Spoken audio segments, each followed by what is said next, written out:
Long before the One Ring was ever forged, a rebellion among divine beings shattered creation itself.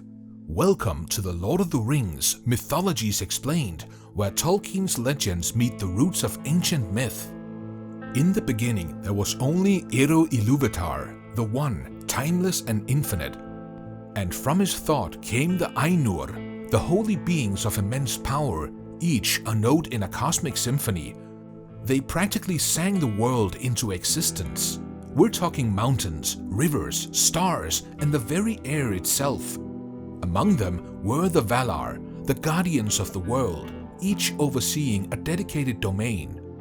Manwë was the one who ruled the winds and skies, while Ulmo commanded the seas. There was Aule, crafted the substance of the world, and Yavanna nurtured all growing things.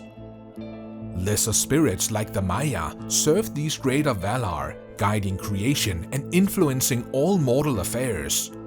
The world was harmonious and perfect in its rhythm, until one of the mightiest, Melkor, desired a song of his own, and his voice clashed with the harmony, creating discord. From his rebellion arose not only the suffering and evil creatures, but a lesson that even divine order carries within it the seed of chaos. But even perfection faltered, as one mighty voice plotted rebellion and chaos. Melkor, who later came to be known as Morgoth, transformed his brilliance into absolute corruption. Unlike ordinary evil, he was cosmic in scale. He marred at the world itself, twisting mountains, poisoning rivers, and forging creatures of fire and shadow. As a result, dragons, balrogs, and various monstrous beings became the instruments of his wrath. His jealousy of the other Valar was unmatched, and their devotion to Ilúvatar, their harmony, further fueled his envy. Tolkien drew inspiration from Norse myths. Melkor echoes Loki's cunning, yet wields the destructive power of a god like Surtur from Voluspa. Even the silence between the Valar's music carried tension, for the shadows Melkor cast could be felt in every corner of Arda. From Morgoth's shadow rose the servants who would haunt Middle-earth long after his fall, the most cunning of which was a Maya who would later become Sauron.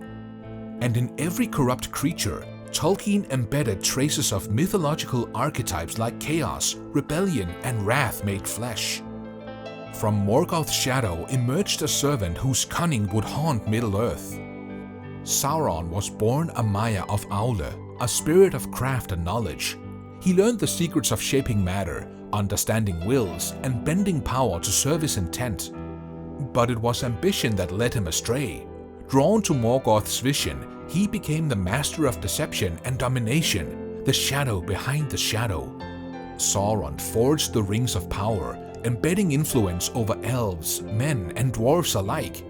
Like Loki or the fallen angels of various myths, he corrupted what was meant to guide and protect.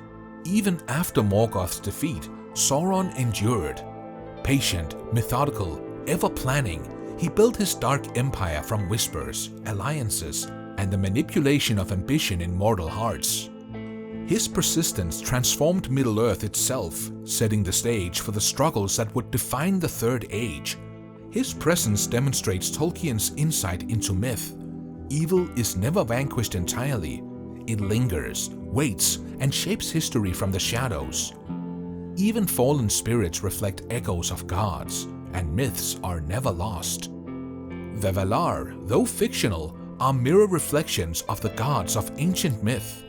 Manwë, the lord of air and wind, resembles Odin, who was the ruler of Asgard, known to be wise and far-seeing. Ulmer, ever moving undersea, carries traits of Poseidon, the god of the ocean's depth and unpredictable fury. Aule was the master smith, crafting mountains and minerals, akin to Hephaestus of Greek legend. Yavanna nurtures life, echoing Gaia's gifts in Greek lore. Even the Maya, from Gandalf to the fallen Sauron, mirror spirits in myth. Agents of greater power, known to be sometimes guiding while other times corrupting. Tolkien, who is a scholar of Norse, Finnish, and Anglo-Saxon mythologies, repurposed these archetypes, then wove them into a unique cosmology. Every character, every story thread carries an echo of something ancient, grounding fantasies in the familiarity of timeless myth. Harmony faltered as discord spread, reshaping the world and all within. The creation of Arda was not static, it was a song. The Aenir's music was kind of a blueprint of reality, with harmonies forming mountains and melodies shaping the seas. But what Melkor's discord introduced was tension and unpredictability. Tolkien borrowed heavily from myths where cosmic order is threatened by chaos. In Norse myth, the gods battle destructive forces, and in Finnish stories, beings like Lohi disrupt the balance. Morgoth's rebellion really mirrors these themes. The dissonance he created had consequences far beyond his immediate power, as it allowed evil creatures to exist, forged realms of corruption, and introduced the concept that free will could challenge even divine order. And so, the very act of creation contained its own vulnerabilities, a lesson Tolkien threaded carefully into Middle-earth's lore. The song of creation touches mortals who rise amid shadows and light. Though divine beings waged cosmic conflict, the story of Middle-earth is ultimately about the children of Ilúvatar's thought, be it men, elves, or even hobbits. Their struggles, courage, and choices are reflections of the tensions first sung by the Ainur. Heroes like Beren, Luthien, and Fingolfin mirror mythic archetypes that are brave, flawed, and caught in divine schemes. The shadow of Sauron affects mortals directly, teaching that even ordinary beings can influence the outcome of cosmic-scale battles. Tolkien's genius was in showing how myths shape mortals, not just gods. His story suggests that heroism is born not from perfection, but from the ability to act meaningfully in the presence of overwhelming forces. Their courage and choices carry divine echoes, shaping ages yet to come. Middle-earth's myths seem to breathe, winding through history. As Morgoth falls, Sauron rises, yet their echoes persist across ages. Tolkien created not only a fantasy world, but a modern mythology built upon real mythological frameworks. By embedding Valar, Maya, and ancient archetypes into Middle-earth, he showed that fantasy can be a vessel for timeless truths. The stories of courage, corruption, and divine influence resonate because they are grounded in the patterns of human myth-making. Every epic, every shadow, every note in the Ainur's music is a reflection of our own fascination with power, morality, and the unknown. And though ages pass, the music of myth never fades away.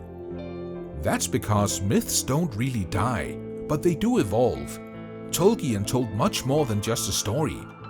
He crafted a world where ancient legends live on, transformed, yet unmistakably present in every mountain, every river, and every tale of Middle-earth that was yet to be told.